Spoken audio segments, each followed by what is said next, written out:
Toll. Hallo?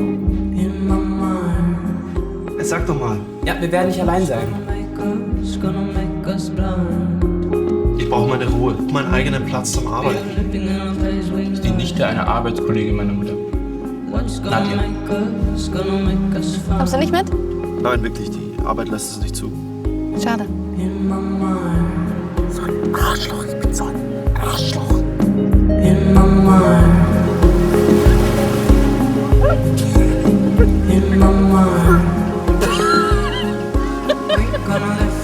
Ich habe ein Buch geschrieben, beziehungsweise das ist ein Manuskript. Der Verleger findet es scheiße. Der kommt morgen vorbei, um es mir in die Ohren zu hauen. Darf ich es mal lesen? Auf keinen Fall. Also versteh mich nicht falsch, aber eine falsche Bemerkung, ein blöder Kommentar. Schon gut. Ich hab's verstanden.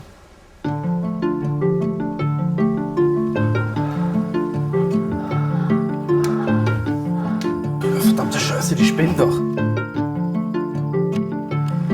Nadjas Stecher ist Bademeister. Echt jetzt? Ist zumindest der letzte Nacht bei ihr war.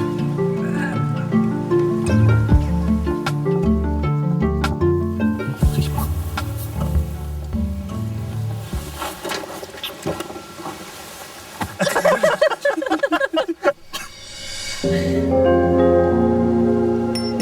Na, schon fertig mit der Arbeit? Die ist ja nett, die Nadja. Das macht sich Sorgen. Worüber macht die sich dann Sorgen? Wegen der Waldbrände. Asche! Asche! Wir kriegen das Feuer nicht unter Kontrolle.